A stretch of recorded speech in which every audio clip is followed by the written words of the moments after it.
चुपके से सुन। यहाँ पे हस्बैंड और बेटा, आज संडे के दिन है। मुझे एक गाना है ना, सुन इस पल की धुन, इस पल में है जिंदगी। मुझे ये थोड़े थोड़े पल बड़े मधुर लगते हैं। हम तीनों को जब एक साथ होते हैं, बेटा खा रहा है, हस्बैंड उनके उसके साथ बातें कर रहे हैं, मॉरल टॉक्स। यहाँ पे भी हम तीनों वार्तालाप में लगे हुए हैं। संडे का मॉर्निंग थोड़ा फुर्सत का होता है। ये टाइम मुझे बहुत पसंद है। Hey guys, welcome back to my channel home makers life. और बेटा नींद से उठा है। बाबू एक बार गुड मॉर्निंग बोलो। Good morning. ये मेरा सेकंड राउंड चाय है, सुबह से 1 कप हो गया है। ये मेरा रिभू का चाय है, हस्बैंड लेमन टी पी लिया है। आप लोग भी जो मिल्क टी पसंद करते हैं ले लो। रिभू चाय लेके जाओ। दो बच्चा का दो।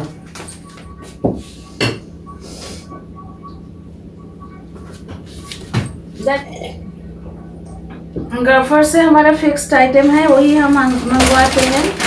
गॉफर्स का मेन अट्रैक्शन है पोहा। ये जो पोहा है ना, ये परफेक्ट थिकनेस है। हमने मार्केट से भी ट्राई करके देखा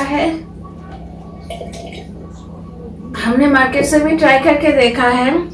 पोहा का ये जो थिकनेस है, ये परफेक्ट है। मार्केट का पोहा आइदर बहुत ज़्यादा मोटा हो जाता है या बहुत ज़्यादा थिन हो जाता है। ये स्पॉन्सर वीडियो नहीं है। मैं महीने में कम से कम 3 टाइम्स पोहा मंगवाती हूँ। गॉफर से मुझे स्पॉन्सर नहीं किया, ये मैं परचेज किया है।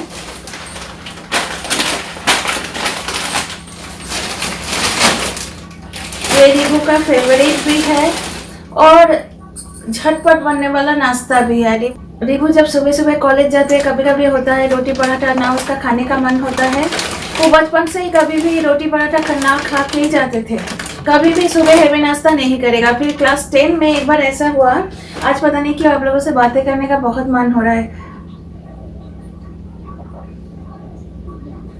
क्लास 10th में एक बार उसका जाना हुआ क्वेश्चन वो छोड़ के आया।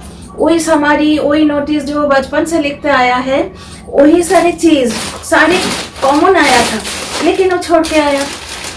तो मैंने पूछा कि बाबू ये तो आप बचपन से क्लास 7 से लिखते आए हो, तो ये चीज आप छोड़ के कैसे आए? तो उसने बोला कि मेरा बहुत ज्यादा सर दर्द हो रहा था, मेरा कुछ अच्छा नहीं लग रहा था। तो तब मैं समझ गई कि उसका वही जो खाली पेट जाता था, मतलब सुबह वो कुछ नहीं खाएगा। पहले दूध पी के जाता था, लेकिन खाली पेट दूध पीने से वो भी एसिडिटी फॉर्म करता था, वो भी उसका तबीयत खराब करता था।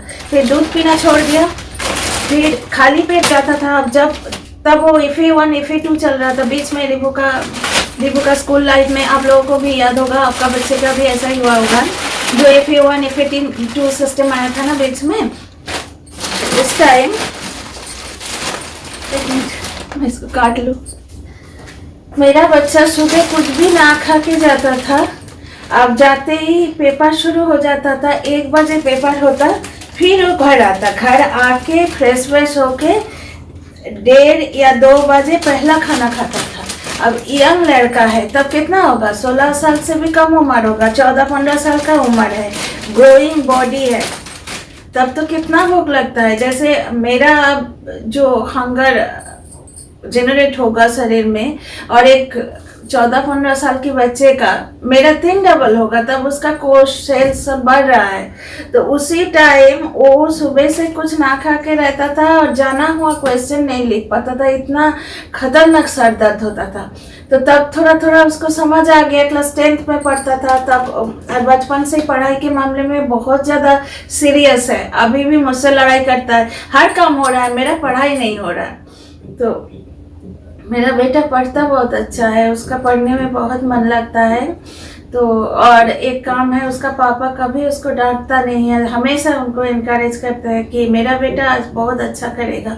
तो ये चीज़ का भी, डांटने वाली मैं हूँ, लेकिन हस्बैंड की तरफ से कभी भी डांट नहीं पड़ा उसको, इसलिए ये चीज़ भी उसको बहुत इनकरेज करता है। तो तब मैं समझ गई, उसको भी समझाया कि बेटा कुछ खा के जाना चाहिए। तब शुरू हुआ ब्रेड ऑमलेट की बारी। कुछ दिन सिर्फ ब्रेड ऑमलेट। कुछ और चीज़ों नहीं लेता था। अब है पोहा की बारी। आजकल पराठा खाता है। अगर डिफरेंट टाइप की पराठा, जैसे सर्दी का मौसम आए है, डिफरेंट टाइप की पराठा बनेगा तो डिफरेंट टाइप की पराठे बना दो, कभी कभी खा लेता है, खुश होकर ही खाता है। लेकिन बात यह है टाइम से बनाना भी है। तो ये हो गया सारे पोहा। और मैंने बनाया है चाय। मैंने बोला ना सुबह से हमने नाश्ता नहीं किया, लेकिन 2 राउंड चाय हो गया। हस्बैंड का भी, हम तीनों एक जैसे हैं। चाय मैंने, हम खाना ना खा के रह सकते हैं, लेकिन चाय हमको चाहिए। पैकेट मैंने अभी अभी कंटेनर में डाला है। उस दिन किसी एक ब्लॉग में भी मैंने दिखाया था। मेरा चाय पूरा है, लेकिन 1-2 किलो में एक्स्ट्रा मंगवा के रखती हूँ। मेरा छोटा मोटा पैकेट में होता नहीं, 1 किलो का पूरा चाहिए। तो ये है चाय। ये भी मैं ग्रोफर से ही मंगवाती हूँ। ये आ गया एक और पोहा। और ग्रोफर से मैंने इस बार आटा मंगवाया है। आटा जो 10 किलो का पैकेट होता है ना, वो भी बहुत वजनदार होता है। हस्बैंड लेके आते हैं, लेकिन बहुत भारी है। मैं इसलिए बोलती हूँ ग्रोफर से मंगवाना, ऑनलाइन मंगवाना ही अच्छा है। मेरा मोटो ये है, जो चीज़ें भारी होता है ना, वो ऑनलाइन मंगवाना ही अच्छा है। तो ये हो गया मेरा छोटा सा हॉल। अभी इतना सा ही मंगवाए हैं। फ्रेंड्स, आज मैं सोच के रखी थी आप लोगों से मैं अपनी माँ को मिलाऊंगी। आज मुझे टीवी स्टैंड डीप क्लीन भी करनी है। मिलिए मेरी माँ से। आपको दिख रहा है? फ्रेंड्स, चलिए आज मैं आपको माँ से मिलवाती हूँ। ये है मेरी माँ, अभी इस दुनिया में है नहीं। तब अगर मैं ब्लॉगिंग स्टार्ट करती तो माँ को कैद करके रखती फ्रेम में, तो अभी मैं उनको देख पाती। तो ये मेरे मायके में रैंडम क्लिक है। आप फोटो देख के समझ रहे हो ना, मैं नाइटी में बैठी हूँ, मोबाइल में रैंडम सेल्फी लिया था। किसको पता था कि वही मेरा लास्ट सेल्फी होगा माँ के साथ। अभी ढूंढ के यही फोटो मिला है। कोई फॉर्मल फोटो मामा का खींच के नहीं रखा। हाँ है, जो फोटोग्राफर मंगवा के जो खिंचवा गया है वो अलग बात है, लेकिन ऐसे कोई फॉर्मल फोटो हमने खींच के नहीं रखा। तो ये है मेरी माँ। जितना सुंदर वो दिखती थी ना, उससे सुंदर उनका मन था। इतनी सीधी थी, आपको क्या बताऊं। आजकल का दिन में ऐसे इंसान मिलता ही नहीं है। तो ये है मेरी माँ। और ये तब मेरा बच्चा कितने साल का होगा, शायद 11 या 12 में होगा। और मेरा फोटो देख के ही आप समझ रहे हो, घर में ऐसे घूम रही हूँ, स्लीवलेस नाइटी में बैठी हूँ, बाल वगैरह भी ठीक नहीं है। थैंक गॉड ये एक फोटो तो मैं खींच के रखी थी, कम से कम मैं माँ को देख पा रही हूँ। तो उसी फोटो को मोबाइल से निकाल के मैंने फ्रेम कराया। माँ के लिए, माँ की आखिरी निशानी यही है। इस कमरे को पहले ठीक ठाक करते हैं। यहाँ है मेरा बेटा।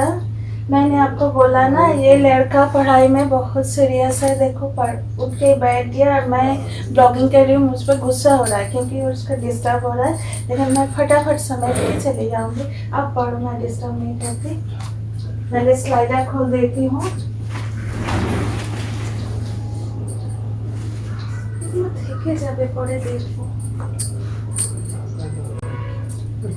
और ये है वो सऊदी अरबिया की ब्लैंकेट जो मेरे हस्बैंड ढो के लाए थे सऊदी से। ये सच में बहुत कोजी और कंफर्टेबल है। और मेरे हस्बैंड इतने दूर से ले आए थे, वो जितनी बार याद होता है उतनी बार इसकी तरफ मेरा प्यार और भी बढ़ जाता है।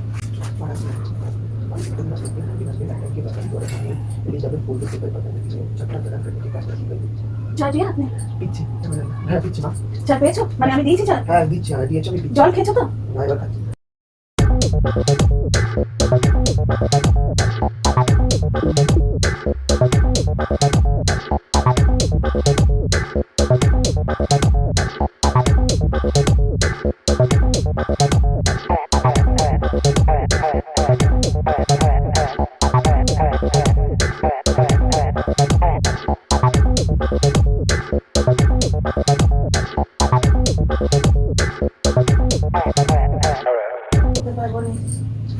एक चीज अभी और हो गया। अभी तो स्वेटर समेटते समेटते आप देखो कितने मोटे मोटे चीज़। सुबह उठ के अभी नहीं लग रहा है, अभी आपको टाइम दिखाती हूँ, 11:10 हो गया, अभी नहीं लग रहा है, रात को लगता है मेनली। और एक चीज़ आपको दिखाती हूँ,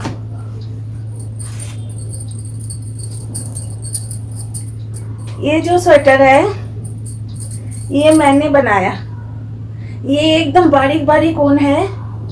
मतलब अभी मैं खुद सोच नहीं पा रही कि ये स्वेटर मैंने बनाया। ये प्योर वूल का स्वेटर है, सिर्फ हाथ का जो बॉर्डर है वो नहीं बन पाया, इसलिए हस्बैंड के लिए बनाए थे।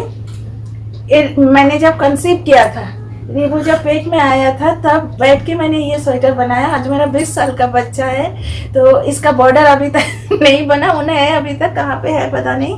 तो इसलिए ऐसे स्वेटर तो कोई नहीं पहनेगा, लेकिन ये बहुत कंफर्टेबल है, प्योर वूल का है, तो अब मैं पहनने लगी हूँ। हस्बैंड को दे नहीं सकते, स्वेटर बहुत बढ़िया है, लेकिन इसकी बॉर्डर अभी तक बना नहीं। देखिए कितना अच्छा बना है स्वेटर, नीट एंड क्लीन। इसका बॉर्डर अगर बना लूँ, मैं सोचे पूरा घर का डीप क्लीन करूँगी, सब कुछ निकाल के आप लोगों के साथ शेयर करूँगी। सब कुछ निकाल के पूरा अलमारी खाली करके डीप क्लीन करूँगी, तब इसका ऊन भी शायद निकलेगा और इसका बॉर्डर भी कंप्लीट कर लूँगा।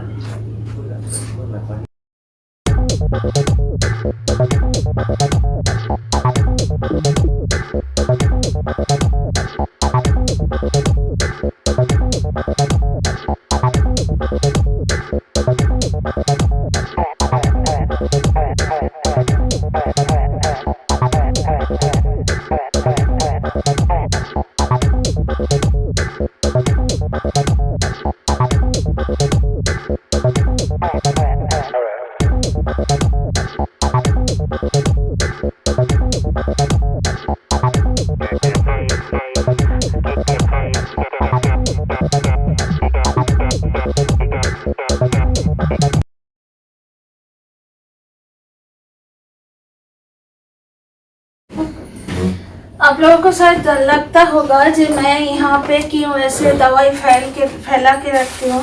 एक्चुअली ये जो दवाई है ना, ये मुझे रेगुलर खाना पड़ता है और मस्ट ईटिंग दवाई है। ये मेरा प्रेशर का दवा है और ये मेरा थायराइड का।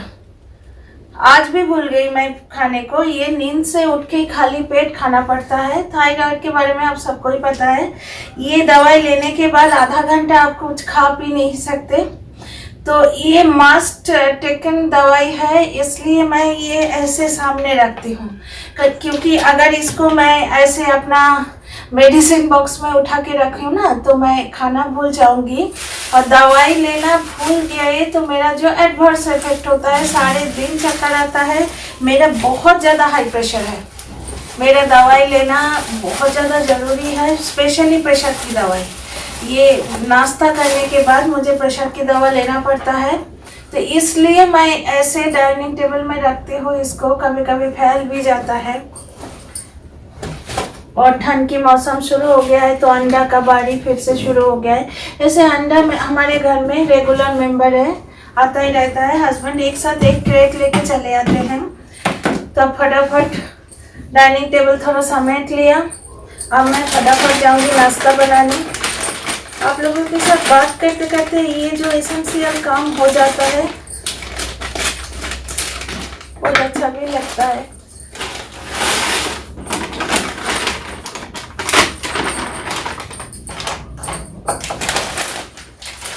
ये जो ग्रोफर्स चॉइस पोहा है ना, बहुत बार आप लोगों के साथ मैंने शेयर किया। ये पोहा का जो थिकनेस है, ये परफेक्ट थिकनेस है। मतलब अगर पोहा जैसे हम थोड़ा गीला करके बनाते हैं ना, तो मैंने दुकान से लेके, मॉल से लेके देखा है, ऐसा थिकनेस नहीं आता। कभी कोई पोहा में क्या होता है, कभी कोई पोहा में एकदम गीला हो जाता है, तो वो पोहा का लड्डू बन जाता है, उसमें पोहा तो नहीं बनता। और कभी कोई पोहा इतना ठीक है कि आधा घंटा भिगो के रखो, फिर भी खाने टाइम वो दांत में लगता है। ये जो है, ये परफेक्ट थिकनेस है। एक बार या मैक्सिमम 2 बार धोना पड़ता है। अभी मैं बनाने वाली पोहा आज थोड़ा डिफरेंट स्टाइल में बनाऊंगी, आप लोगों के साथ शेयर करूंगी। अभी के लिए इतना काफ़ी है। जैसे ये 3 किलो का पैकेट है, ये 3 किलो का पोहा मैंने इसमें डाल के रखी हूँ। अभी के लिए इतना काफ़ी है, फिर ख़त्म हो जाने के बाद बाकी का पोहा डाल के रखूँगी। बाकी का ग्रोसरी मैं उठा के रखती हूँ।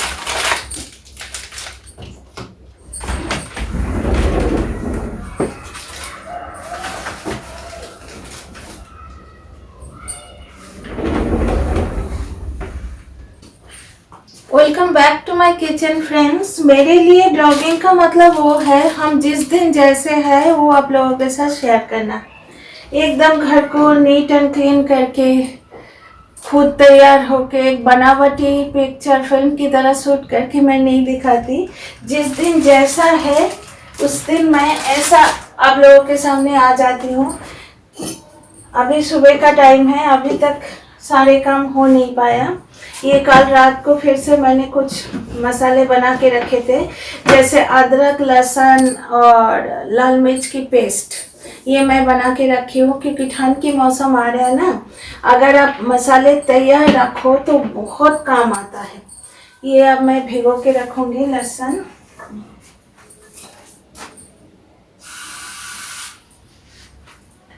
पहले मैं बना लूँगी ब्रेकफास्ट, नहीं तो सबका लेट हो जाएगा। तो पहन लेते हैं एप्रॉन। आज मैं एक डिफरेंट टाइप का पोहा की रेसिपी ट्राई किया। बहुत मस्त बना था पोहा। मैंने शूट भी किया था, लेकिन अगर वो क्लिप मैं इसके साथ ऐड करने जाऊं तो वीडियो बहुत ही ज़्यादा लंबा हो जाएगा। नेक्स्ट ब्लॉग ज़रूर चेक करिएगा। मैं एक बहुत अच्छा पोहा की रेसिपी शेयर करूंगी आप लोगों के साथ।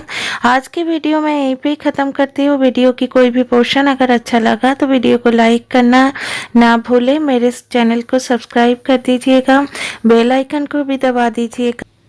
Thanks for watching friends. फिर मिलेंगे नेक्स्ट ब्लॉग में, तब तक के लिए बाय बाय, स्टे ब्लेस्ड।